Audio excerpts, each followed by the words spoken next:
ഷിരൂരിൽ മണ്ണിടിച്ചിലിൽ കാണാതായ അർജുൻ ഉൾപ്പെടെയുള്ള 3 പേർക്കായുള്ള തെരച്ചിൽ നാളെ പുനരാരംഭിച്ചേക്കും. ഗംഗാവലി പുഴയിൽ നീരൊഴുക്ക് കുറഞ്ഞതിനാലാണ് ഇത്തരത്തിലൊരു തീരുമാനം. ഇന്ന് ബംഗളൂരുവിൽ ചേരുന്ന ഉന്നതതല യോഗത്തിൽ ഏത് രീതിയിലുള്ള തെരച്ചിൽ നടത്തണമെന്നത് സംബന്ധിച്ച തീരുമാനം ഉണ്ടാകും. ഇതിനിടയിൽ കർണാടക ഹൈക്കോടതിയിൽ തെരച്ചിൽ സംബന്ധിച്ച ഹർജി ഇന്ന് പരിഗണിക്കുന്നുണ്ട്. തെരച്ചിൽ പുരോഗതി അറിയിക്കണമെന്നായിരുന്നു കോടതിയുടെ ഉത്തരവ്. KV ബൈജു നമ്മോടൊപ്പം ചേരുന്നുണ്ട്. Baiju, good morning. നമ്മൾ 28 ദിവസമായി ആ ദുരന്തമുണ്ടായി. അർജുൻ എന്ന യുവാവ് കാണാമറയത്തായിട്ട്. അർജുനെ കൂടാതെ 2 പേർ കൂടി ഉണ്ടല്ലോ ആ ദുരന്തത്തിൽപ്പെട്ടവർ. തെരച്ചിലുള്ള സാധ്യത എന്താണ് ബൈജു? ഗംഗാവലി പുഴയിലെ അടിയൊഴുക്കായിരുന്നല്ലോ പ്രധാന പ്രശ്നം. അത് 4 നോട്ട്സിൽ താഴെയായി എന്നുള്ള വിവരമൊക്കെ വരുന്നുണ്ട്.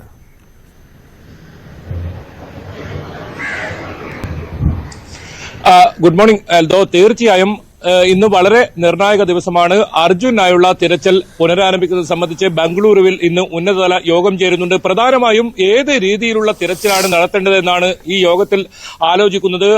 അത് NDRF ആയിരിക്കും മേൽനോട്ടം വഹിക്കുക. ഇതിൽ ഏറ്റവും പ്രധാനം അടിയൊഴുക്കാണ്. ഗംഗാവലി പുഴയിലെ അടിയൊഴുക്ക് 4 നോട്ട്സിലേക്ക് എത്തിയെന്ന ഏറ്റവും പുതിയ വിവരമാണ് നമ്മൾക്കിപ്പോൾ ലഭിക്കുന്നത്. അത് നാവികസേനയുടെ ഉദ്യോഗസ്ഥർ ഇന്ന് ഒരിക്കൽ കൂടി പരിശോധിക്കുമെന്നാണ് അറിയുന്നത്. 11 മണിയോടുകൂടി നാവികസേനയുടെ സംഘം ഗംഗാവലി പുഴയിലെത്തി ഈ പരിശോധന നടത്തും. എന്തായാലും നാളെ തിരച്ചിൽ തുടരാനാണ് സാധ്യത. അതിനുള്ള സൂചനകളൊക്കെയാണ് നമുക്കിപ്പോൾ ലഭിക്കുന്നത്. എന്തായാലും നാവികസേന ഉദ്യോഗസ്ഥർ ഈ കാര്യത്തിൽ ഇന്ന് നടത്തുന്ന പരിശോധനയും നിർണായകമാണ്. 4 നോട്ട്സ് എങ്കിൽ പരിശോധന തുടരാമെന്നാണ് നാവികസേന വ്യക്തമാക്കിയിരിക്കുന്നത്. ഒപ്പം ഈശ്വർ മൽപ്പ കൂടി ഈ തെരച്ചിലിൽ ഉണ്ടാകും. ഈശ്വർ മൽപ്പയുടെ നേതൃത്വത്തിലായിരിക്കും തെരച്ചിൽ നടക്കുക. നാവികസേന ഇവർക്ക് സഹായം നൽകും.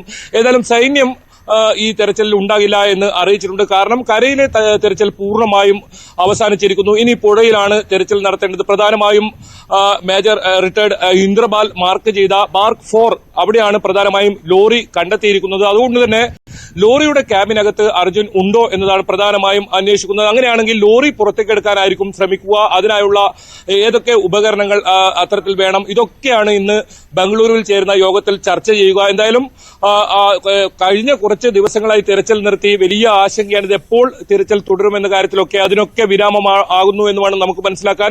എന്തായാലും ഈ പ്രദേശത്ത് കൊങ്കൺ മേഖലയിൽ മഴ കഴിഞ്ഞ കുറച്ച് ദിവസങ്ങളിലായി കുറഞ്ഞിട്ടുണ്ട്. അതുതന്നെയാണ് ഇതിൽ തിരച്ചിൽ വീണ്ടും പുനരാരംഭിക്കാനുള്ള ഒരു കാരണവും. ഏതായാലും ബന്ധുക്കൾ ഉൾപ്പെടെയുള്ളവർ ഇന്ന് രാത്രിയോടുകൂടി ഷിരൂരിലെത്തുന്നുണ്ട്. ജിതിൻ ഉൾപ്പെടെ ഷിരൂരിൽ എത്തുമെന്നാണ് അറിയിച്ചിട്ടുള്ളത്. ലോറി ഉടമയായ മനാഫ് ഇപ്പോഴും ഷിരൂരിൽ തന്നെയുണ്ട്. എന്തായാലും പുതിയ ദൃശ്യങ്ങൾ നമുക്ക് വന്നിട്ടുണ്ട്. ആ ദൃശ്യങ്ങളിൽ കാണാം പുഴയിൽ നീരൊഴുക്ക് കുറഞ്ഞ് ഒഴുക്ക് തീരെയില്ലാത്ത ഒരു സാഹചര്യം തന്നെയാണുള്ളത്. കഴിഞ്ഞ ദിവസമൊക്കെ വലിയ രൗദ്രഭാവത്തോടെയായിരുന്നു ഈ ഗംഗാവലി പുഴ ഒഴുകുന്ന ഒരു സാഹചര്യം ഉണ്ടായത്. അതൊക്കെ മാറി ആ ഒഴുക്ക് പൂർണ്ണമായും കുറഞ്ഞ ഒരു സാഹചര്യം തന്നെയാണ്. അതുകൊണ്ട് തന്നെ വളരെ അനുകൂലമായ കാലാവസ്ഥ തന്നെയാണ്. ഏതെങ്കിലും തരത്തിൽ വരുന്ന സമയങ്ങളിൽ വലിയ തോതിൽ മഴ ഉണ്ടാകാൻ വരികയാണെങ്കിൽ അത് വലിയ പ്രതികൂലമായി തന്നെ ബാധിക്കും.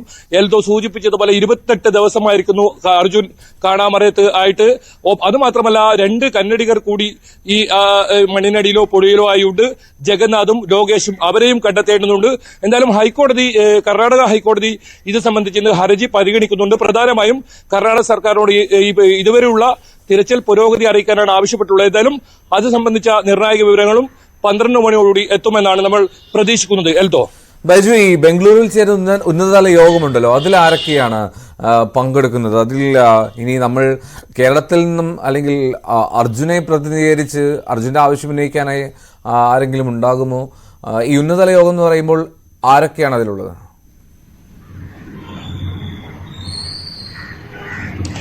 എൽദോ, കേരളത്തിൽ നിന്നും പ്രതിനിധീകരിച്ച് ആളുകൾ ഉണ്ടാവാൻ സാധ്യതയില്ല എന്നാണ് നമുക്ക് കിട്ടുന്ന വിവരം. ഇത് പ്രത്യേകിച്ച് ചീഫ് സെക്രട്ടറിയുടെ നേതൃത്വത്തിലാണ് ഈ യോഗം ചേരുന്നത്. ഇതിൽ ഏത് രീതിയിലാണ് ഈ തിരച്ചിൽ നടത്തേണ്ടത് എന്ന് തീരുമാനിക്കാനാണ് ഈ യോഗം.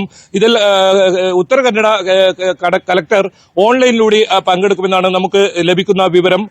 ഈ കലക്ടർ നേരത്തെ തന്നെ ഈ പുഴയുടെ നീരൊഴുക്ക് കുറഞ്ഞത് സംബന്ധിച്ച് റിപ്പോർട്ട് അത്തരത്തിൽ ചീഫ് സെക്രട്ടറി സമർപ്പിച്ചിരുന്നു. ഏതായാലും ഇതിൽ KC വേണുഗോപാൽ കഴിഞ്ഞ ദിവസം വീണ്ടും ഇടപെട്ടിരുന്നു. അതാണ് ഈ തെരച്ചിലിന്റെ വേഗത ഇപ്പോൾ വീണ്ടും വർദ്ധിച്ചത്.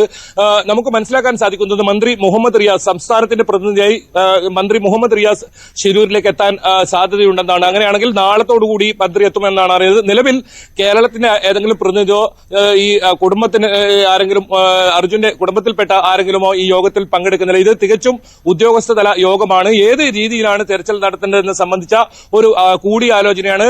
നമുക്കറിയാം, നേരത്തെ ബൂം എസ്കലേറ്റർ ഉൾപ്പെടെയുള്ള സംവിധാനങ്ങൾ ഇവിടെ എത്തിച്ചിരുന്നു. അതൊക്കെ വീണ്ടും എത്തിക്കണോ? ഈ മണ്ണ് ഏതെങ്കിലും തരത്തിൽ പുറത്തെടുക്കേണ്ട സാഹചര്യം ഉണ്ടാവോ? ഇതൊക്കെ ഈ യോഗത്തിൽ ചർച്ചയാകും. അതിനുശേഷം ഏത് സംവിധാനം ഉപയോഗിച്ചാണ് തെരച്ചിൽ നടത്തേണ്ടത്, ഏത് രീതിയിലാണ് തെരച്ചിൽ നടത്തേണ്ടതെന്നാണ് പ്രധാനമായും യോഗത്തിൽ ആലോചന ഉണ്ടാവുക. ഏതായാലും നാവികസേന ഉദ്യോഗസ്ഥർ ഈ ഓൺലൈനിലൂടെ ഈ യോഗത്തിൽ പങ്കെടുക്കുമെന്ന ഒരു വിവരം ഏതായാലും ലഭിക്കുന്നുണ്ട്. എന്തായാലും നാവികസേന ഉദ്യോഗസ്ഥർ 11 മണിയോടുകൂടി ഈ ഗംഗാവലി പുഴയിൽ എത്തുന്നുണ്ട്. അവർ ഇന്ന് വെള്ളത്തിന്റെ അടിയൊഴുക്ക് പരിശോധിക്കുമെന്നാണ് നമുക്ക് ലഭിക്കുന്ന വിവരം. ഏതായാലും 4 നോട്ട്സിന്റെ അടുക്ക് എത്തിയിരിക്കുന്നു ഈ അടിയൊഴുക്ക് എന്ന വിവരമാണ് ഇപ്പോൾ നമുക്ക് ലഭിക്കുന്നത്. 4 നോട്ട്സ് വരെ ആയാൽ മുങ്ങൽ വിദഗ്ധർക്ക് തെരച്ചിൽ നടത്തും എന്ന നേരത്തെ തന്നെ നാവികസേന വ്യക്തമാക്കിയിരുന്നു. നമുക്കറിയാം, കാർവാറാണ് നാവികസേന ആസ്ഥാനമുള്ളത്. 1 മണിക്കൂറിനകം അവർക്ക് ഇവിടെ എത്താൻ സാധിക്കും. ഒപ്പം ഈശ്വർ മൽപ്പ 3 മണിക്കൂർ യാത്ര മാത്രമേ അദ്ദേഹത്തിനുള്ളൂ. അദ്ദേഹവും ആ രീതിയിൽ എത്തും എന്ന് തന്നെയാണ് അറിയിച്ചത്. അങ്ങനെയാണെങ്കിൽ ഇന്ന് വൈകുന്നേരത്തോടു കൂടി എല്ലാ സംവിധാനങ്ങളും ശിരൂരിൽ എത്താനുള്ള ഒരു സാധ്യതയാണ് നമുക്ക് കാണുന്നത്, ഒരു സൂചനയാണ് ലഭിക്കുന്നത്. ഏതായാലും ബന്ധുക്കൾ വലിയ തോതിൽ പരാതി ഉയർത്തിയിട്ടുണ്ട്. ഇത് ജില്ലാ ഭരണകൂടം ഈ കാര്യത്തിൽ ഒരു വീഴ്ച വരുത്തുന്നു എന്ന തരത്തിലുള്ള ഒരു ആക്ഷേപമൊക്കെ ഉന്നയിച്ചിരുന്നു. ഇതിനിടയിലാണ് കെ സി വേണുഗോപാലുമായി കുടുംബം ബന്ധപ്പെട്ടത്. അദ്ദേഹം ഉറപ്പ് നൽകിയിട്ടുണ്ട് തിരച്ചിൽ വീണ്ടും പുനരാരംഭിക്കും എന്ന കാര്യത്തിൽ. അതുകൊണ്ട് തന്നെ നാളെ തിരച്ചിൽ ഉണ്ടാകുമെന്ന ഒരു വലിയ പ്രതീക്ഷ തന്നെയാണ് ഈ കുടുംബത്തിനും ഉള്ളത്. എന്തായാലും അത്തരത്തിലുള്ള നീക്കങ്ങളിലേക്ക് കർണാടക സർക്കാർ പോകുന്നത്, ഇതിൽ പ്രത്യേകിച്ച് കർണാടക ഹൈക്കോടതിയുടെ ഇടപെടൽ കൂടി ഉള്ള സാഹചര്യത്തിൽ ഇത് തിരച്ചിൽ ഇനി മുന്നോട്ട് വൈകിപ്പിക്കാൻ സാധ്യതയില്ല. ഇപ്പോൾ വളരെ അനുകൂലമായ ഒരു കാലാവസ്ഥ ആയതുകൊണ്ട് തന്നെ തിരച്ചിൽ ഉടൻ ആരംഭിക്കാൻ തന്നെയാണ് കർണാടക സർക്കാരിന്റെ തീരുമാനം. എന്തായാലും നമുക്കറിയാം, അർജുന്റെ കുടുംബത്തോടൊപ്പം തന്നെ കേരളം ഒന്നാകെ കാത്തിരുന്ന അർജുൻ എവിടെ എന്ന ചോദ്യത്തിന് ഒരു ഉത്തരം നമുക്ക് വരും ദിവസങ്ങളിൽ ലഭിക്കുമോ? ഈ ക്യാബിനകത്ത് അർജുൻ ഉണ്ടാകുമോ? അതൊക്കെ നമുക്ക് അറിയേണ്ടതുണ്ട്. വലിയ ചോദ്യങ്ങൾ അതൊക്കെയുണ്ട്. ഏതായാലും ഈ തെരച്ചിൽ പുനരാരംഭിക്കുന്നതോടെ കൂടുതൽ സംവിധാനങ്ങൾ എത്തും എന്ന് തന്നെയാണ് നമുക്ക് മനസ്സിലാക്കാൻ സാധിക്കുന്നത്. കർണാടക ഈ വിഷയത്തിൽ വളരെ ഗൗരവത്തിൽ തന്നെയാണ് ഇപ്പോൾ വീണ്ടും ഈ തെരച്ചിൽ പുനരാരംഭിക്കുന്ന സംബന്ധിച്ച കാര്യങ്ങൾ എടുത്തിട്ടുള്ളതെന്നുമാണ് നമുക്ക് മനസ്സിലാക്കാൻ സാധിക്കുന്നത്. എൽദോ റൈറ്റ്, KV ബൈജു ആണ് വിവരം നൽകിയത്. ശിരൂരിൽ നാളെ തെരച്ചിൽ പുനരാരംഭിച്ചേക്കുമെന്നുള്ള സൂചനയാണ് ബൈജു നൽകുന്നത്. ഇന്ന് ഉന്നതതല യോഗമുണ്ട് ബംഗളൂരുവിൽ, അതിൽ നിർണായകമായിട്ട് തീരുമാനമുണ്ടാകും. ഒപ്പം ബംഗളൂരുവിൽ അവിടെ കർണാടക ഹൈക്കോടതിയിലും ഇന്ന് ഈ വിഷയം പരിഗണനയിലുണ്ട്. അപ്പോൾ എന്താണ് നിലപാട് എന്നുള്ളത് സർക്കാരിൻ്റേത് എന്നും വ്യക്തമാകും. മുല്ലപ്പെരിയാർ